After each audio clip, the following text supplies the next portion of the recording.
ጉርብትና ውስጥ ያሉ ይሄ ቡና ጠጡ እንብላ እንጠጣ እንጫወት ገንፎ እንብላ በአራስ ጊዜ በምናምን ሴቶች ይሰባሰባሉ አይደለ? ግን በጣም ከባድ የሆነ የዛር መፈላለግና የመተት መፈላለግ የመስተፋቅር መፈላለግ አለ።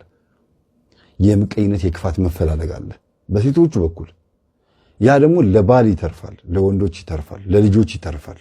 እና እባካችሁን እህቶቻችን፣ እናቶቻችን ይሄን ትምህርት የምታዳምጡ እስቲ ምን ያህል ጥፋት እንደጠፋ ማን ቤት እንዴት ብላችሁ እንደሄዳችሁ እናንተም ደግሞ ማን እናንተ ቤት እንደመጣ በምን መልኩ እንደተጣላችሁ በምን መልኩ እንደታረቃችሁ እንዴት ብላችሁ እንደኖራችሁ የልጅህን ለልጄም ባይኖር እንኳን የእርቅም የጉርብትናም የሰርግም የምንም ነገር ባይኖርም እንኳን እንዲሁ ዝም ብላችሁ በርበሬ ስታስፈጩ ሲቅመሹ ብላችሁ ትሰጣላችሁ። ሽሮ ስታስፈጩ ደግሞ ያስታስፈጭ ደግሞ ታመጣለች። እንደዚህ ዱቄት እህል ጤፍ ምናምን ስታስፈጩ ሲቅመሹ እየተባለ ይሰጣል አይደል? በዚህ መሐከል ምን አርጋቸዋል?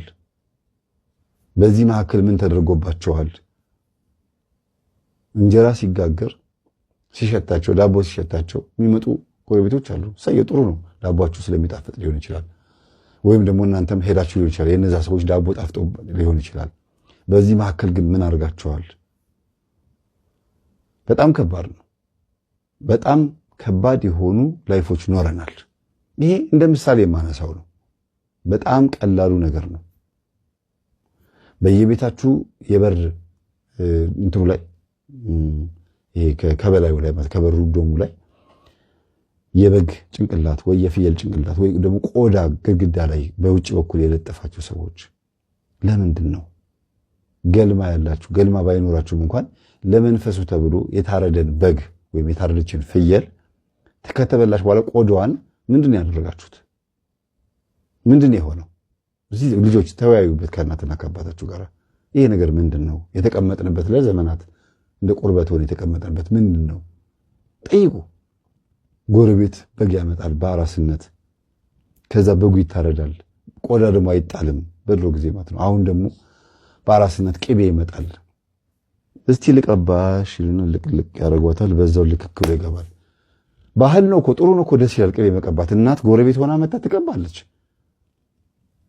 ግን ምን እናርገው ደግሞ እንደዚህ አይነት ኮተት በጣም እልፍ የሆኑ ብዙ ነገሮች ሰማን።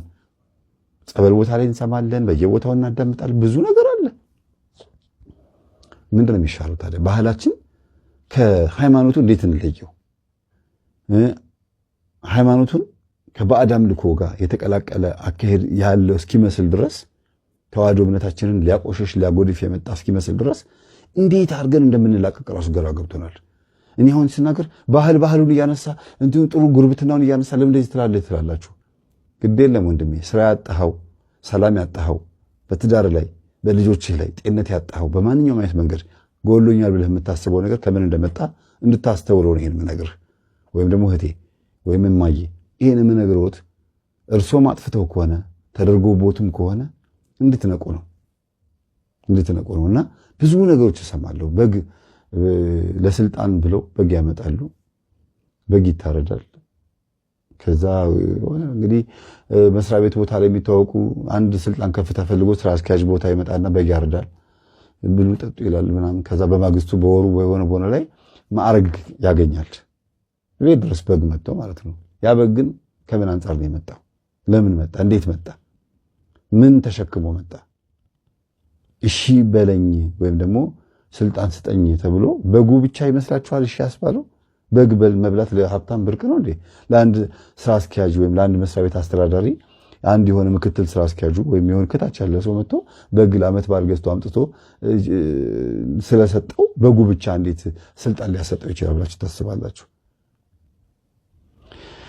እና ብዙ ነገሮችን ማሰብ ይቻላል። አንስተን አንጠግበውም ወይ ፈተና ብለን እናልፈዋለን እንጂ። ስለነበረን ሰዓት ሁሉ ያመለካችን ስም የተመሰገነ ይሁን። ሰላም።